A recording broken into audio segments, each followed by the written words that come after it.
যেখানে তদন্ত শুরু হয়নি, ব্ল্যাক বক্স উদ্ধার হয়নি, সবে আজকে একটা দিন গেছে, তার মধ্যে এই ধরনের একটা কমেন্টস কোথাও মনে হয় না যে এটার মধ্যে একটা রাজনীতিকরণ হচ্ছে? দেখুন, আমি যেটা বলবো যে একটা দুর্ঘটনা ঘটেছে এবং সেটা খুব দুঃখজনক এবং মর্মান্তিক। আপনার এই প্যানেলে অরিন্দম বাবু তিনি একজন পাইলট এবং তিনি কতগুলো সম্ভাবনার কথা বললেন, যেমন টেকনিক্যাল ফেলিওর বা ধরুন হচ্ছে কোনো হিউম্যান এরার, কোনো আবহাওয়ার কোনো কিছু হয়েছে কিনা, তো তিনি অনেকগুলো সম্ভাবনার কথা বললেন। আমি সারাদিন এই বিষয়ে বিভিন্ন টিভি চ্যানেলে বিভিন্ন রকমের মানুষ, এরকম পাইলট বা হচ্ছে প্লেন দুর্ঘটনায় বিশেষজ্ঞ, তাদের কাছে মুখেও ঠিক একই ধরনের সম্ভাবনা শুনলাম। একজনও অন্তর্ঘাতের কথা বলেননি। এবং যখন সাংবাদিকরা প্রশ্ন করেছেন যে এটা কি অন্তর্ঘাত হতে পারে, তারা বলেছেন যে আমরা মনে করি না এখানে কোনো অন্তর্ঘাত আছে।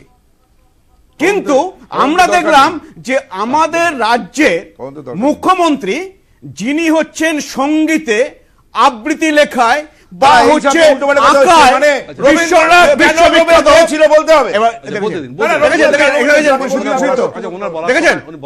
আমি একটা কথা বলি, যিনি একটা ওনার সময় বলবেন, দেখুন বন্ধ করে দিতে হবে, কিন্তু এই ছোট লোককে বন্ধ করতে হবে। ছোট লোক বললে হবে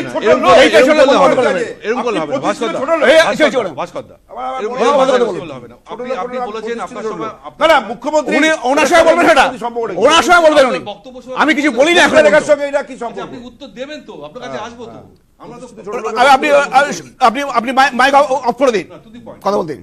দেখুন, আমি যেটা বলার চেষ্টা করি শুনে নিন, আমি এখন শেষ করিনি।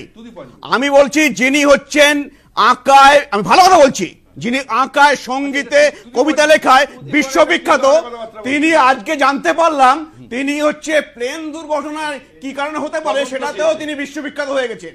কারণ তিনি সাথে সাথে তত্ত্বটা তুলেছেন অন্তর্ঘাতের তত্ত্ব। আচ্ছা, এবার হচ্ছে দেখুন, এটা হচ্ছে আপনি যেটা বললেন, এখনো ব্ল্যাক বক্স উদ্ধার হয়নি, তারপরে সেটা অ্যানালিসিস হবে, তারপরে কি কারণে হয়ে থাকতে পারে সেটা বেরোবে। তার আগে তিনি যেটা করছেন, তিনি সেটা রাজনীতি শুরু করে দিয়েছেন। এবং তিনি রাজনীতিকে, এই মৃত্যু নিয়ে তিনি রাজনীতি করে থাকেন এবং সেই জন্যই তিনি এইগুলো করছেন। আচ্ছা, আপনি আমাকে বলুন পাশাপাশি, সুদীপ্ত, আপনি বলুন আজকে এই যে আনন্দপুরে, সুপ্রিয়, আজকে আনন্দপুরে এই যে হচ্ছে একটা অগ্নিকাণ্ড হলো, যার 19 জনের মৃত্যু পাওয়া গেছে এবং আরো 24 জন নিখোঁজ, আজকে 65 ঘন্টা হয়ে গেছে। সেই মুখ্যমন্ত্রীর কালীঘাট থেকে আনন্দপুর 20 মিনিট লাগে হয়তো, সেখানে যাওয়ার সময় হয়নি।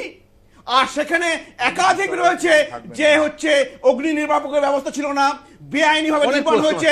তো তার জন্য কি তিনি হাইকোর্ট মনিটর তদন্ত চান? তিনি সেই তদন্ত চান না। তিনি হচ্ছে একটা মৃত্যুকে নিয়ে তিনি রাজনীতি করতে নেমে গেছেন, সেই জন্য এই কথা বলছেন। তাছাড়া তার আর কোনো উদ্দেশ্য নেই। এটা হচ্ছে যে